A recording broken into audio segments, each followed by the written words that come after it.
during every single day of the Trump administration, I will very simply put America first. Poner Estados Unidos primero otra vez. Con estas palabras, Donald Trump inicia su segunda presidencia tras juramentarse como el presidente número 47 de los Estados Unidos de Norteamérica. Voz News comienza ahora.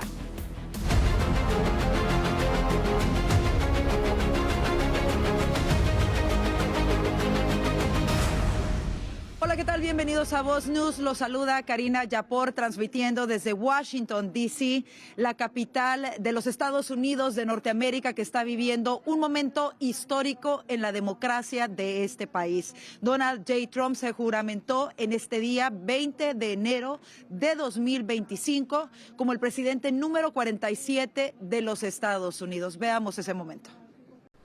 Please raise your right hand and repeat after me. I, Donald John Trump, do solemnly swear. I, Donald John Trump, do solemnly swear that I will faithfully execute. That I will faithfully execute the office of President of the United States. The office of President of the United States. Una juramentación que tuvo que realizarse bajo techo ante invitados especiales, esto debido a las bajas temperaturas registradas en este día. Recordemos que solamente había ocurrido en una ocasión anterior en el caso del expresidente Ronald Reagan. Estas medidas se tomaron reduciendo así el número de invitados que pudieron asistir a la juramentación. Pero los actos de toma de posesión comenzaron en este día más temprano, alrededor de las 9 de la mañana, cuando el presidente Donald Trump junto con su familia llegaron a Lafayette Square para participar de un servicio religioso. Y es que fue alrededor de las 8:40 de la mañana que el presidente Trump salió de Blair House, donde se quedó anoche, un día antes de la investidura, precisamente, y salió alrededor de las 8:40 de la mañana para asistir a un servicio en la iglesia St. John's.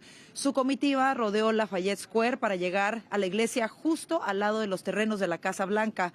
Donald Trump Jr., Barron Trump y Tiffany Trump fueron vistos subiendo a la comitiva justo antes de que lo hiciera el entonces presidente electo.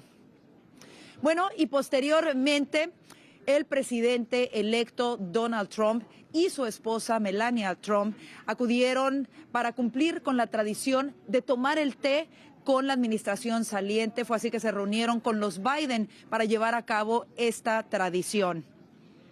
Ahí fue recibido en la puerta principal alrededor de las 9:54 de la mañana por Joe Biden y su esposa Jill.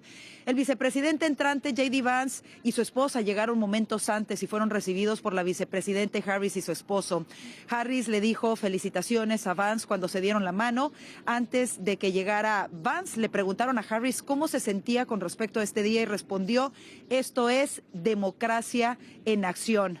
Y bueno, después de esta reunión, que es una tradición aquí en los Estados Unidos, ambos se dirigieron hacia el Capitolio para prestar juramento a sus cargos de manera oficial. En la rotonda del Capitolio estaban congregados ya todos los invitados al evento. Destacamos a los miembros de la familia Trump. Igualmente, los 3 expresidentes vivos ingresaron a la rotonda del Capitolio para los actos de juramentación del presidente Trump. Los primeros en ingresar fueron el expresidente Bill Clinton y la ex primera dama Hillary Clinton, el expresidente George W. Bush y la ex primera dama Laura Bush. También estuvieron presentes junto con el expresidente Barack Obama, quien asiste sin la ex primera dama Michelle Obama. Y cerca del mediodía, J.D. Vance fue juramentado como vicepresidente de los Estados Unidos sobre una Biblia que perteneció a su abuela. En el caso de Trump, este fue juramentado utilizando 2 Biblias, una que perteneció a Lincoln y otra que fue un regalo de su madre. Fue el juez de la Corte Suprema, John Roberts, quien prestó este juramento a Donald J. Trump como el presidente número 47 de los Estados Unidos de Norteamérica. Veamos. I, Donald John Trump, do solemnly swear that I will faithfully execute that I will faithfully execute the office of President of the United States the office of President of the United States and will, to the best of my ability, preserve, protect, and defend the Constitution of the United States. The Constitution of the United States. So help me God. So help me God. Congratulations, Mr. President.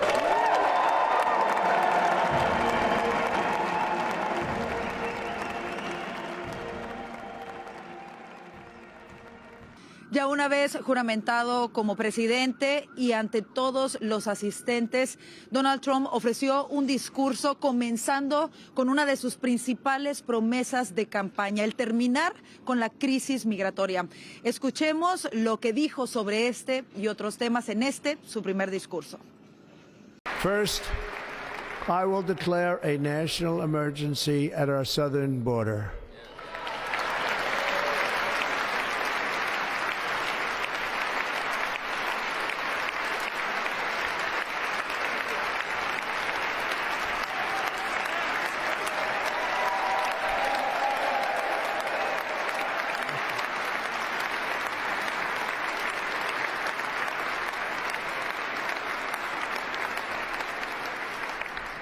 All illegal entry will immediately be halted, and we will begin the process of returning millions and millions of criminal aliens back to the places from which they came.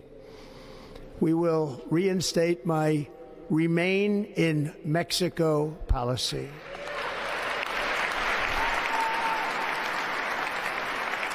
I will end the practice of catch and release. And I will send troops to the southern border to repel the disastrous invasion of our country. In recent years, our nation has suffered greatly, but we are going to bring it back and make it great again, greater than ever before. We will be a nation like no other, full of compassion, courage, and exceptionalism. Our power will stop all wars and bring a new spirit of unity to a world that has been angry, violent, and totally unpredictable. America will be respected again and admired again, including by people of religion, faith, and goodwill. We will be prosperous. We will be proud. We will be strong, and we will win like never before. We will not be conquered. We will not be intimidated. We will not be broken, and we will not fail. From this day on, the United States of America will be a free, sovereign, and independent nation. We will stand bravely. We will live proudly. We will dream boldly, and nothing will stand in our way because we are Americans. The future is ours, and our golden age has just begun. Thank you. God bless America. Thank you all. Thank you. Thank you very much. Thank you very much.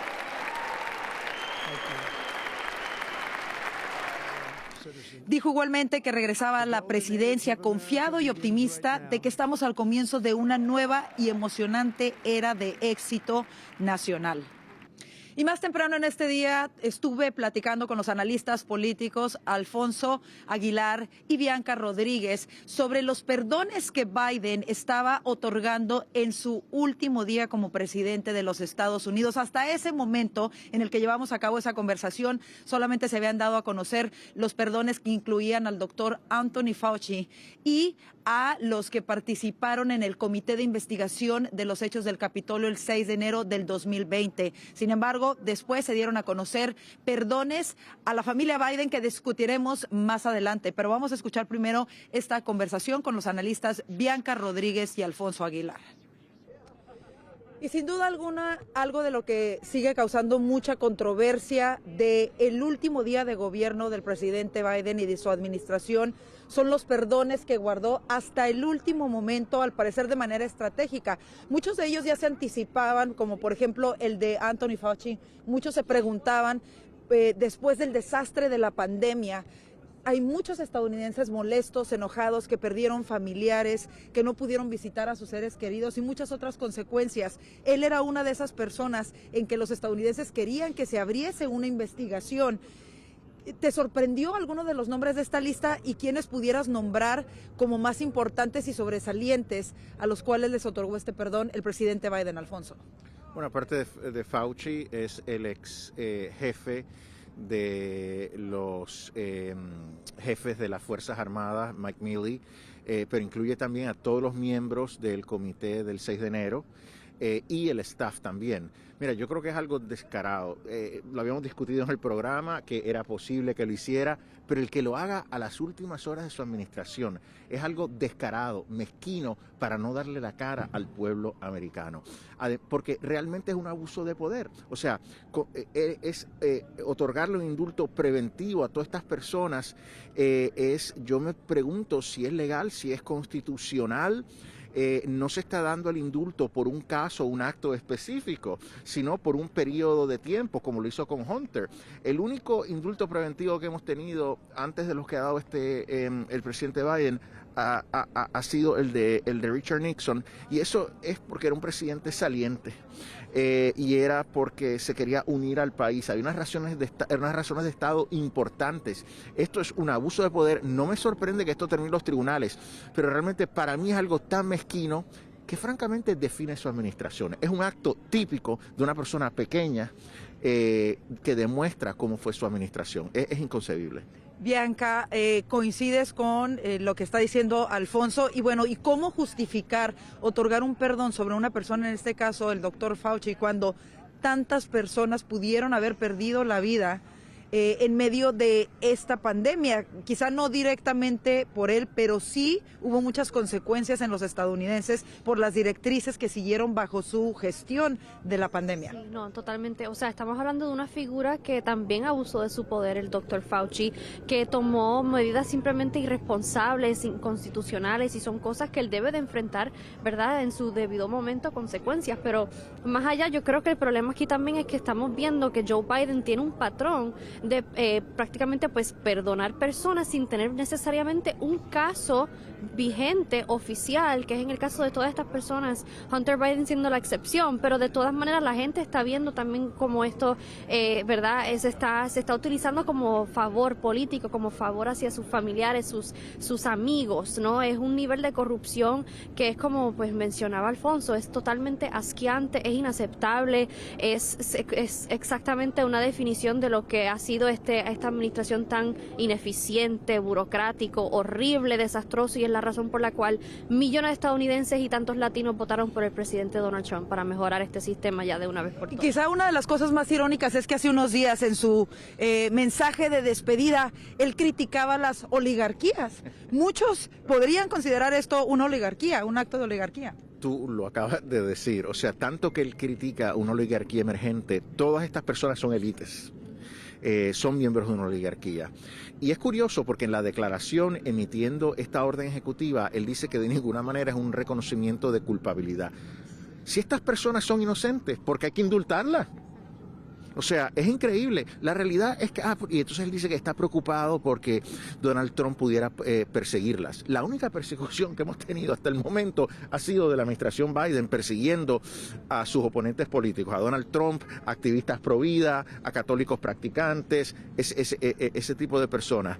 O sea que realmente es algo burdo y es sorprendente, es verdaderamente sorprendente que lo haga, como dije, a horas. En cierto sentido me pregunto si también era para empañar un poquito el día de Trump. Es el día de Trump, ahora él sabe que mucha gente va a estar hablando de esto.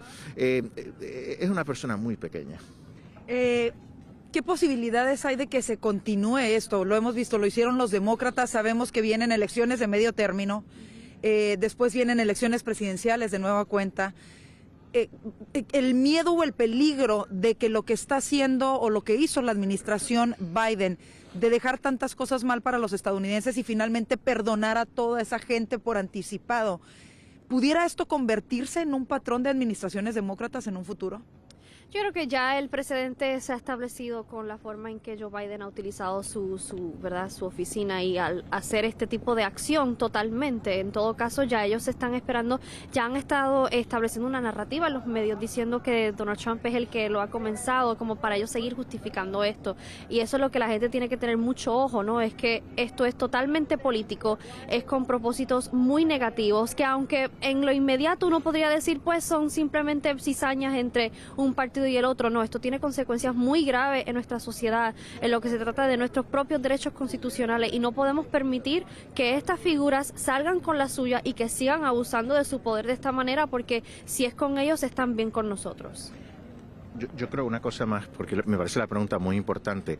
Yo creo que crea un precedente nefasto para todas las administraciones, republicanas o demócratas. De ahora en adelante, ahora un presidente, al dejar la Casa Blanca, pudiera autoindultarse por cualquier cosa que haya hecho, porque lo puede ser general durante un periodo de tiempo. Entonces, eso es inconcebible. Yo no creo que los fundadores de la nación tenían en mente eso que se pudieran hacer esas cosas cuando incluyeron la autoridad del indulto. Por eso yo creo que esto tiene que ser retado en los tribunales para que el Tribunal Supremo pueda establecer algún tipo de doctrina que guíe la concesión, como lo hizo con la inmunidad, ¿no? La inmunidad es un poder que se le dio al presidente inicialmente en la Constitución, pero no había sido regulada por el Supremo. Quizás hemos llegado a un momento que tiene que intervenir el Supremo para regular el indulto para que no haya estos abusos de poder. Lo más cercano a lo que tenían los padres fundadores en mente. Aquí la pregunta sería, si hace el Congreso esta modificación,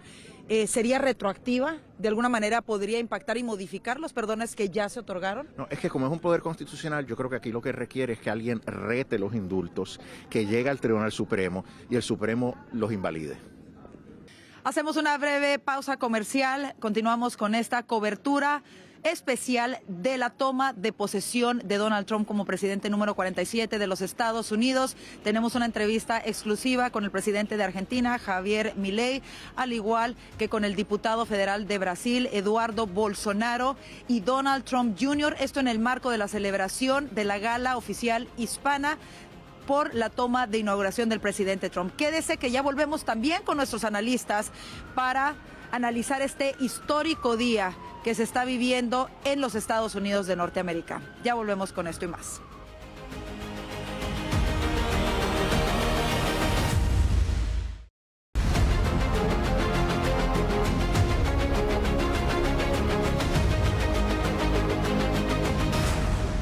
Seguimos con nuestra cobertura especial desde Washington, D.C. en este día histórico de la toma de posesión del presidente Donald Trump como presidente número 47 de los Estados Unidos. Me acompaña ahora mismo Raymond Azar, productor de Voz. Raymond, hemos estado aquí desde el sábado y se vivió un momento muy importante que fue la gala oficial de celebración de los hispanos, que fueron una parte clave del triunfo y regreso de Donald Trump a la Casa Blanca, y tú fuiste parte de ello. Bueno, te puedo decir que creo que es un mensaje importante que se manda, primero porque los hispanos están celebrando que ganó Donald Trump y han tumbado ese mito del tema del racismo o de que a Donald Trump no le gustaban los hispanos.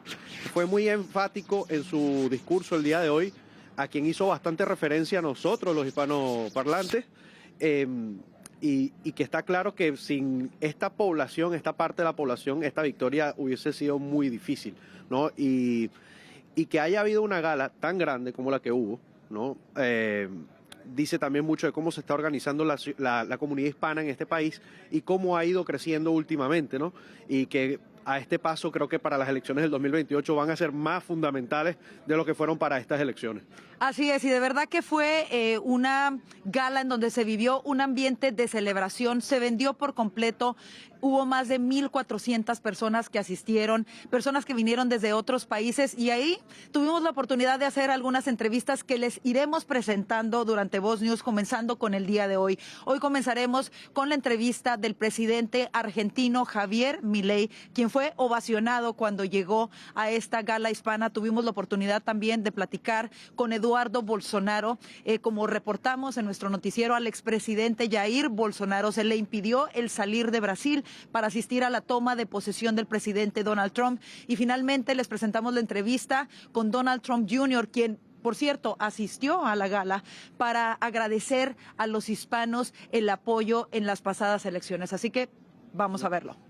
Estamos haciendo grande la Argentina nuevamente, y con ahora Estados Unidos de la mano de Trump también va a ser grande a todo el continente, y vamos a recuperar las ideas de la libertad y vamos a exterminar a la basura woke. ¿Cómo van a unir fuerzas, presidente? ¿Cómo van a unir fuerzas? Por todos los mecanismos posibles. So what will be your message for President Trump? Well, I just want to say thank you. And I really just appreciate all of the support. I think my colleagues have always been aligned on the conservative side. I think sometimes it took a little bit of the insanity to understand that, but we spoke about this at length early in the year. So we said we were going to do these things, and now we're going to have a great opportunity to really fix our country. I love it. I hear it's the most successful Hispanic ball in presidential history. So that's awesome. We like winning, and we like that support. Very excited about it. I'm just really excited. I'm really honored, actually. So thank you so much. Thanks so much. Se queda muy claro para todos que lo que está pasando en Brasil no es un juicio limpio, que está pasando en Brasil el mismo que se pasó con Trump en Estados Unidos, es el lawfare, es un activismo judicial que está haciendo los jueces, están pasando a interferir en la política, porque mi padre incluso ya salió de Brasil 2 veces y volvió voluntariamente, entonces no hay motivación para que se quiten su pasaporte y no pueda salir de Brasil. Entonces seguramente es una interferencia política, encima más porque mi papá ahora, Jair Bolsonaro, expresidente de Brasil, está adelante, número 1 en las encuestas. Entonces todo eso, Lula está riendo de más, está muy contento por cuenta de todo eso, porque si Jair Bolsonaro está suelto y elegible, seguramente va a volver a ser presidente de Brasil en 2026, así como se pasó aquí en Estados Unidos con Donald Trump. Si te acuerdas, 2016 Trump fue electo, 2018 Bolsonaro. Después los dos no lograron la reelección y ahora Trump volvió. Entonces Brasil sigue los pasos de Estados Unidos. Los brasileños tienen una cultura muy cercana de los norteamericanos. Entonces tenemos esperanza también de que Bolsonaro 2026 va a volver a ser presidente de Brasil. ¿Eso quiere decir que tu papá va a volver a buscar la presidencia? Sí, está buscando. Porque mira, ¿sabes por qué mi padre no puede presentarse candidato en 2026? Porque se encontró con embajadores y criticó al proceso electoral.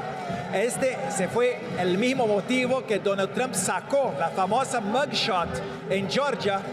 Se recibió indictment, se fue indiciado por cuenta de criticar el proceso electoral. Entonces, jueces, con esta lawfare, jueces progresistas, están tratando de criminalizar a la opinión. Solamente en una democracia se puede criticar un proceso electoral para mejorar, para tener más transparencia. Y dictaduras no aceptan esas críticas. Lamentablemente en Brasil estamos viviendo una dictadura. ¿Qué representa para Brasil la victoria de Donald Trump, que como tú lo dices, estaba en la misma situación que está viviendo tu papá ahora mismo? Representa esperanza, representa el regreso del free speech, de la libertad de expresión, representa el fin de la censura en las redes sociales, representa paz para Oriente Medio, para Ucrania, Rusia, y ojalá también mucha esperanza para Venezuela. A ver cómo se van a quedar las cosas, pero el mundo ya está cambiando y el hombre ni está como presidente oficialmente aún.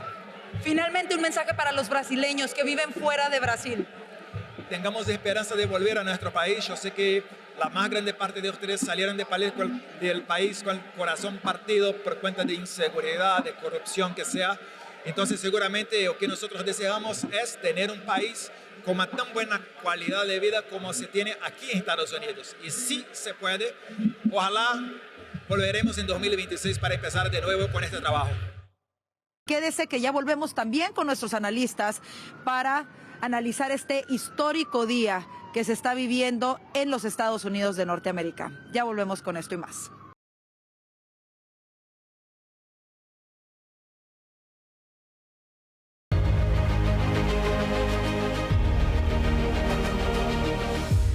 Y precisamente hay mucho que analizar sobre este histórico día que no solamente impacta a los Estados Unidos de Norteamérica, sino al resto del mundo. Para ello, le damos la bienvenida a Vanessa Vallejo, analista político de Voz, Orlando Avendaño, analista político de Voz, y Alfonso Aguilar, abogado y analista político de Voz. Ya desde un lugar más calientito que esta mañana, Alfonso, pero un gusto tenerlos con nosotros y se llegó este día tan anticipado.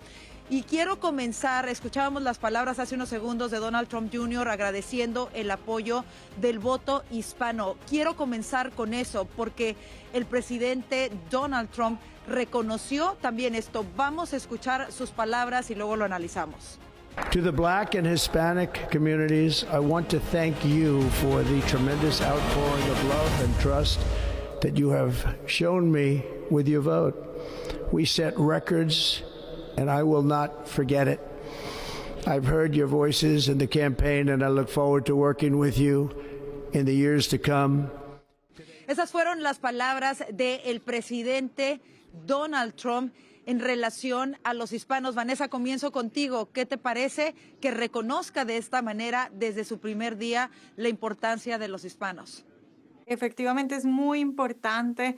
Recordemos que es precisamente a Donald Trump a quien han tildado de ser racista, de odiar a los hispanos. Recordemos que las grandes cadenas de televisión muy hacia la izquierda, esas cadenas de televisión para hispanos, han dicho durante años que Donald Trump odia a los hispanos y tenemos a un presidente aquí no solo reconociendo, agradeciendo, diciendo, los escuché y voy a seguir trabajando por ustedes, sino que es un presidente que ha dado ya resultados para los hispanos. Es un presidente que dejó en su primer periodo cifras históricas, no solo para los hispanos, pero también para la comunidad afrodescendiente, que también la mencionó en su discurso. Entonces creo que es muy importante que él directamente haga ese llamado, ese agradecimiento, pero también ese decir, los he escuchado y voy a seguir trabajando por ustedes.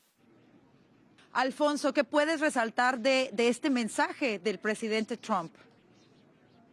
Bueno, yo creo que inicialmente el tono, desde el comienzo él establece el tono, el enfoque del mensaje, diciendo que por mucho tiempo, hasta ahora, ha habido una crisis de confianza en el gobierno. Los ciudadanos no han podido confiar en el gobierno porque el gobierno sencillamente no los protege. No protege la frontera, el crimen ha aumentado, el gobierno no está velando por los intereses de la ciudadanía. Incluso llegó a decir que esto era una traición y que él iba a acabar con esta traición y restablecer la riqueza del país, la fe en el país y también la libertad. Ese fue el enfoque y de ahí saltó entonces a delinear todas las políticas públicas. Pero de eso se trató, ¿no? De poner al ciudadano de los Estados Unidos en el centro y volver a ser Estados Unidos grande nuevamente. Y no meramente con unas promesas moderadas. Él prometió que lo que viene es la era dorada de los Estados Unidos. O sea que es un discurso donde eleva grandemente las expectativas.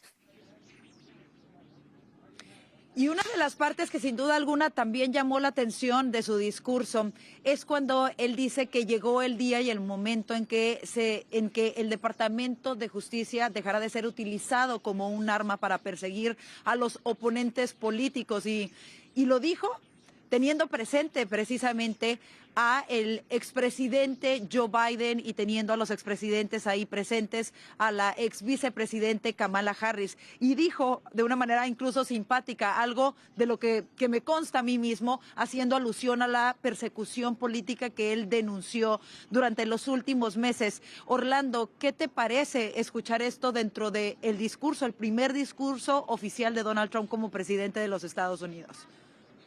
Fue una maravilla además ver a Joe Biden y a Kamala Harris atendiendo a una especie de discurso de rally de Donald Trump, ¿no? Probablemente en contra de su voluntad. Pero a ver, fue un discurso soberbio, completamente soberbio, atendió de manera magistral las grandes preocupaciones de los americanos, la razón por la que le votaron a él. Hizo un diagnóstico acertado de la grave crisis en la que se encuentra el país. Un país que, como insistió, está de alguna manera destinado a la grandeza, una grandeza herencia de los padres peregrinos, herencia de quienes fundaron Estados Unidos, herencia de quienes han logrado, como él dijo, lo imposible. Y eso es lo que él viene a rescatar. Yo creo que en términos generales apeló a la unidad, pero apeló también a la voluntad de atender los graves problemas y los responsables de esos graves problemas. Creo que fue fantástico ver ese discurso con Biden y Kamala Harris a espaldas de Trump. En un momento se pararon a aplaudirlo cuando Trump mencionó el acuerdo de liberación de rehenes, pero de resto se quedaron sentados. Momentos en los que prácticamente todos los que estaban en la rotunda del Capitolio se levantaron a aplaudir al presidente, a reconocer las palabras del presidente, mientras que el grupito de demócratas se quedaron completamente mudos en los momentos en los que todo el país estaba celebrando lo que Trump llamó como la nueva edad dorada de Estados Unidos. Así es, la verdad que un momento de verdad histórico en todos los aspectos. Se vivió un momento democrático a pesar de las grandes diferencias de la saliente administración y esta que comienza con esto que será la nueva era dorada, como lo mencionas, Orlando. Vanessa, ¿cuál es otro de los momentos que te llamó más la atención de esta toma de posesión de Donald Trump? Bueno, yo creo que vimos un Donald Trump diciendo varias cosas que dejaron pensando a muchas personas. Por supuesto, lo del canal de Panamá. También dijo algo, bueno, sobre lo del canal de Panamá, pues sí, todo el mundo se está preguntando qué quiso decir con eso de que lo vamos a tener de vuelta, en qué sentido lo vamos a tener de vuelta. Llama mucho la atención eso. También a mí me parece muy interesante, por supuesto, todas las medidas que anunció en todas las materias importantes del país, que fue un discurso como si él ya estuviera en la presidencia, que efectivamente ya hemos visto que ha logrado muchas cosas. De hecho, ahorita Orlando mencionaba lo de la liberación de los rehenes, y eso es producto de Donald Trump. Ahora, una frase que me llamó mucho la atención es cuando dijo que él iba a ser o quería ser visto y quería ser el pacificador y el unificador, porque efectivamente, y para muchos paradójicamente, porque a él lo acusan de todo lo contrario, a mí me parece que es fundamental señalar que este hombre ha construido un movimiento de una clase trabajadora unida, interracial, de diferentes apoyos, que estamos viendo apoyos que incluso a algunos les sorprende, como Zuckerberg y Jeff Bezos ahí. Es decir, es un partido completamente lleno de diferentes apoyos y yo sí lo veo tal cual él dijo, como un pacificador y un unificador. Definitivamente, y él lo mencionó, ¿no? Justo horas antes de su toma de posesión, un día antes de su toma de posesión, se logra por fin la liberación de rehenes.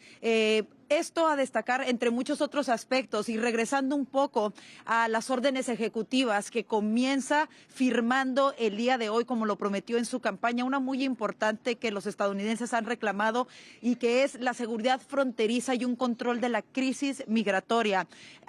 Alfonso, ya se dio a conocer que desde que tomó juramento como presidente Donald Trump, se desactivaron todas las citas a través de esta aplicación CBP One que había implementado el gobierno de Biden y que en algún momento el mismo Trump había calificado como un pase automático a llegar a este territorio de alguna manera, quizá no ilegal, pero tampoco legal. ¿Qué te parecen estas medidas y estas órdenes ejecutivas en materia migratoria que firmó el día de hoy el presidente?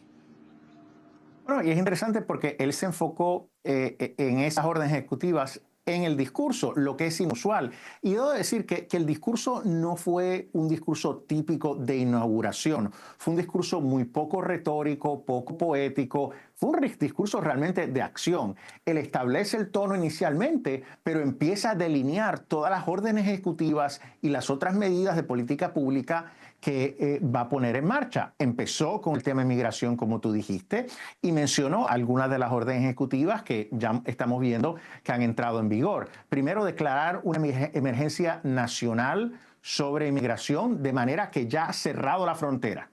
Como hay una emergencia nacional basada en la ley de inmigración, nadie puede entrar a los Estados Unidos a través de la frontera sur, y ya lo vemos que hay gente en la frontera que han quedado varadas. No pueden entrar. La suspensión, la eliminación de este app. Si alguno tenía cita, pues ya no tiene la cita. Lo otro que dijo es que va a restablecer la política de permanecer en México. La gente que pida asilo en la frontera van a tener que esperar en México la adjudicación de su caso. Va a también acabar con la práctica de detener y soltar, catch and release. Y va a declarar a los carteles de narcotráfico como pandillas terroristas. O sea, un sinnúmero de medidas, y quedan otras que también va a anunciar, que una orden ejecutiva para acabar con la ciudadanía por nacimiento. Eso no lo mencionó en el discurso, pero el discurso fue muy práctico. Él estableció el tono y directamente fue a hablar de las medidas concretas que iba a poner en marcha.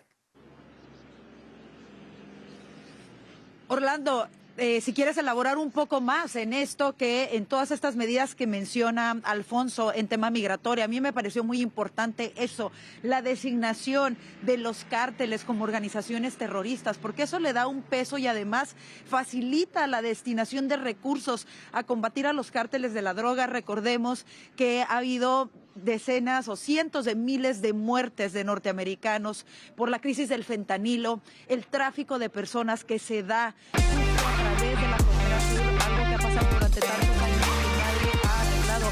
¿Qué significan estas medidas que toma hoy Donald Trump en el primer día de su presidencia? Karina, esto es muy importante.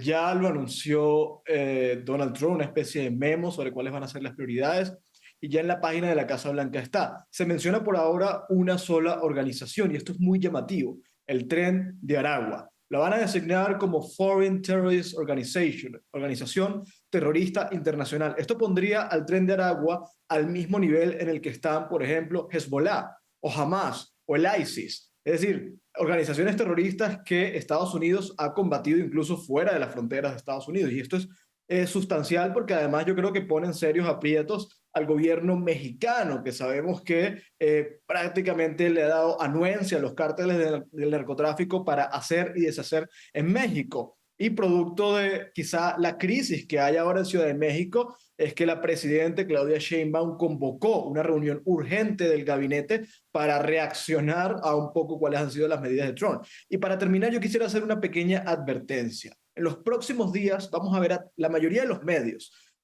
que manipularon completamente a la audiencia para evitar que ocurriera lo que hoy ocurrió, empezando a compartir imágenes sensibleras y muchas veces manipuladoras para tratar de perfilar a Donald Trump como un monstruo. Efectivamente, ya hay afectados por las severas medidas migratorias que está empezando a tomar Trump en la frontera. Hemos visto unas imágenes de Ciudad Juárez, pero esto es algo importante. La decisión de aplicar severas medidas migratorias es de antaño. Fue practicada y discutida durante toda la campaña y de hecho es la promesa por la que los americanos devolvieron a Trump a la Casa Blanca. Así que aquí nadie se sorprenda. Vienen medidas severas, son duras, algunos terminarán pagando quizás sin tener la intención de hacerle daño a Estados Unidos, pero esto es parte de lo que necesita hoy Estados Unidos para volver a ser una nación, que fue lo que se perdió durante la era de Biden. Este punto que señalas es muy importante, Orlando, porque precisamente esas imágenes que comienzan a darle la vuelta al mundo, como tú lo llamas, tratando quizá de causar esta reacción emotiva. Recordemos varios puntos muy importantes. Tan solo el mes pasado, en Ciudad Juárez, que acabas de mencionar, un agente de inmigración mexicana fue asesinado por 2 migrantes venezolanos simplemente porque les pidió sus documentos. Platicando, de hecho, en ese territorio de manera anónima con algunos agentes de migración mexicana, manifestaban en anonimato que les alegraba el triunfo de Donald Trump. Manifestaban que han sufrido agresiones, que no están armados, que ellos no pueden arrestar a los migrantes, que básicamente les tiran piedras, los golpean, los acosan y no pueden defenderse a menos de que haya algún policía o la Guardia Nacional Mexicana para detenerlos. Entonces, esa es la otra cara de la moneda que muchas veces no se muestra en los medios tradicionales de comunicación. Tiene que haber un orden para cualquier nación y creo que eso se está viendo el día de hoy con estas acciones por parte del presidente Trump y que van a beneficiar no solamente a los Estados Unidos de Norteamérica, sino la integridad y la seguridad también de los agentes mexicanos y de otros países. Vanessa.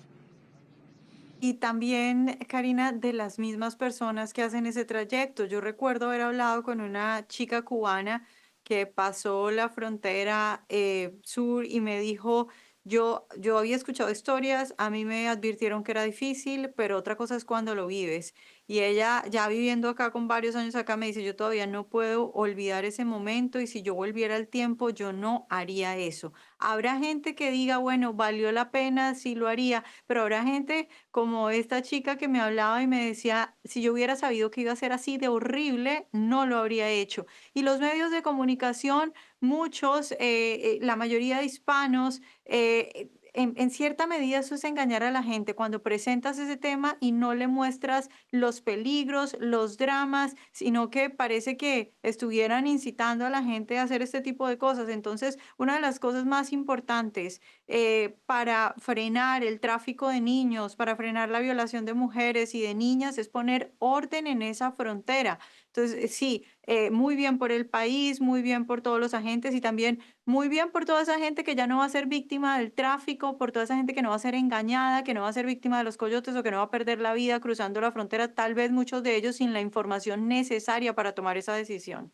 Así nos vamos a una breve pausa comercial. No se mueva de sus asientos. Seguimos con esta cobertura especial de la toma de posesión de Donald Trump desde Washington, D.C. Quédese con nosotros.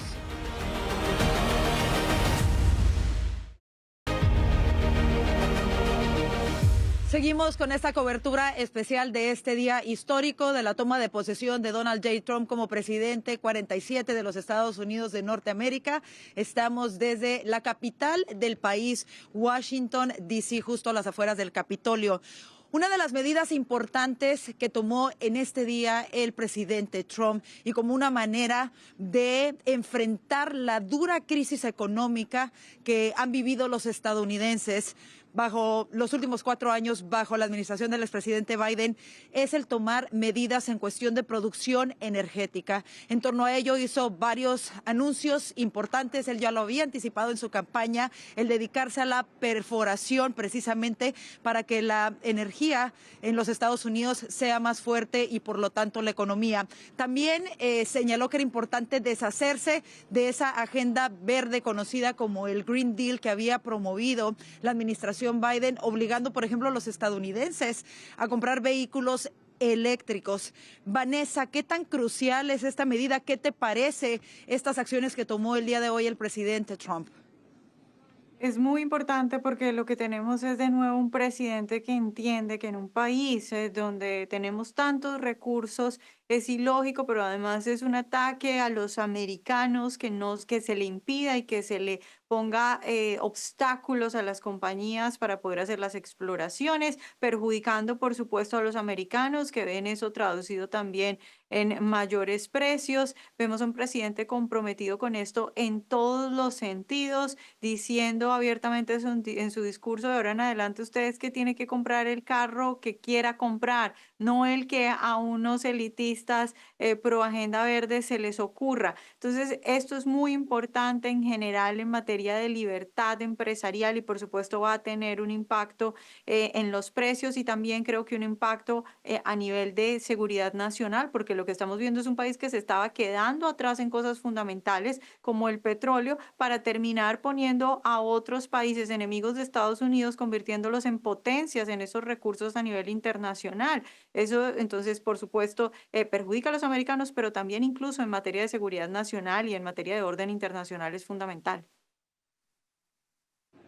Algo importantísimo y que si nos ponemos a pensar para elaborar un poco más en ello, Vanessa, y para la gente que nos está viendo, a veces no estamos tan informados de todas las medidas que se han tomado en torno a esta agenda o lo que era el Green Deal o esta agenda ambientalista, y no porque no importe el medio ambiente, sino una cosa es cuidar al medio ambiente, pero por supuesto con medidas que no pongan en riesgo la vida y la integridad de los estadounidenses, como lo hemos visto en el caso de California.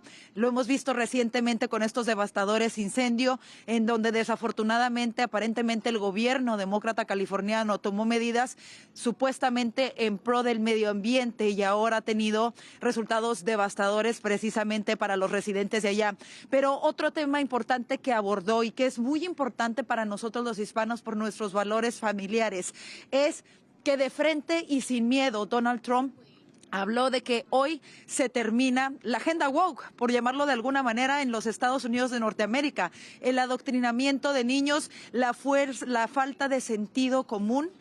Y entonces dice abiertamente que a partir de hoy en Estados Unidos se reconoce únicamente 2 géneros.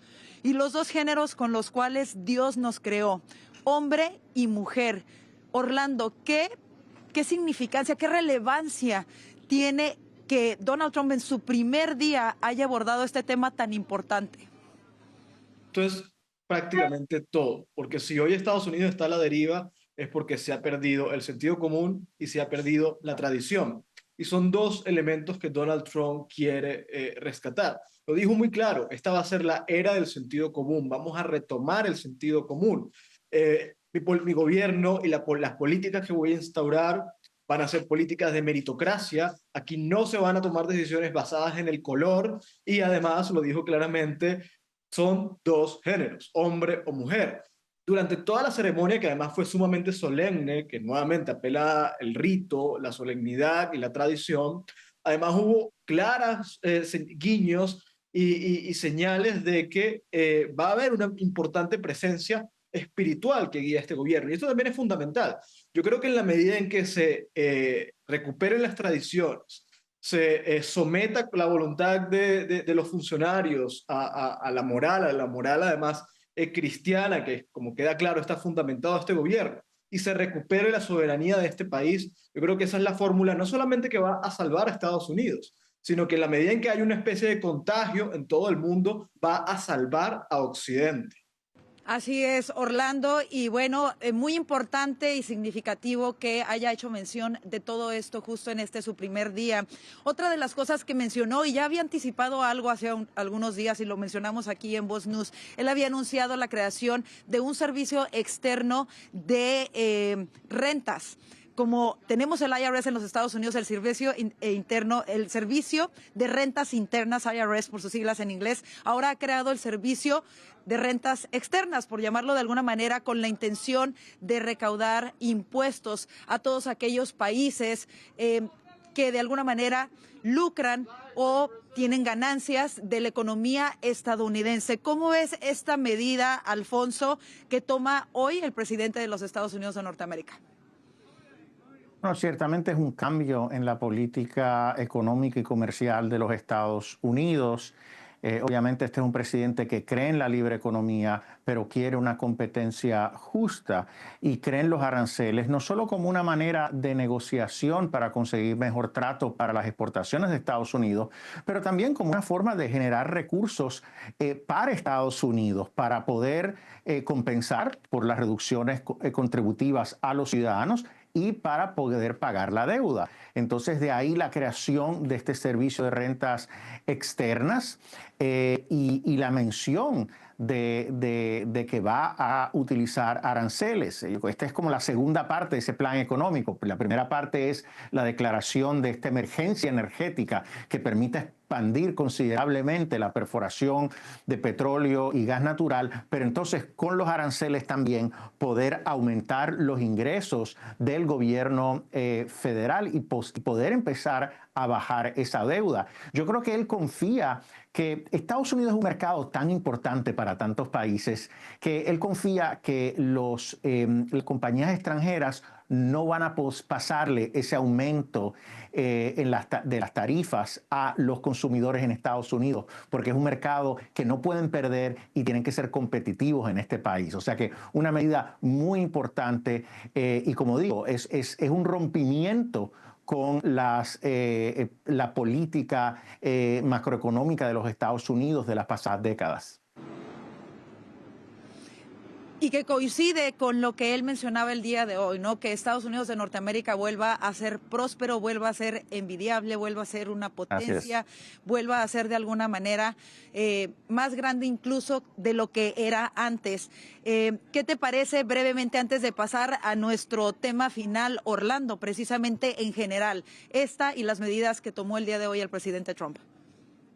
Bueno, es lo que pidió el país, es por lo que votó el país. Yo creo que cada una de las prioridades que estableció Trump y que firmará hoy en sus órdenes ejecutivas son precisamente lo que él prometió en campaña. Y yo creo que Trump tiene claramente la aspiración de pasar a la historia como un gran presidente, ¿no? Hoy lo dijo, nuestro país va a ser recordado, el país que armemos en estos 4 años va a ser recordado por el resto de la historia. Yo creo que esa aspiración vence cualquier cosa. Aquí lo que va a haber es eficiencia.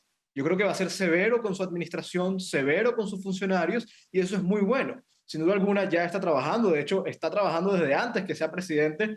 Muestra de eso es el triunfo en política exterior que logró con el acuerdo de rehenes antes de asumir. y yo creo que no va a parar un segundo porque tiene un límite de 4 años. Aquí no hay reelección, aquí esto es lo que hay y tiene que lograrlo en este periodo, que es un periodo bastante corto, para, sin duda alguna, instaurarse en la historia como el presidente que salvó a Estados Unidos de la deriva en la que se encuentra.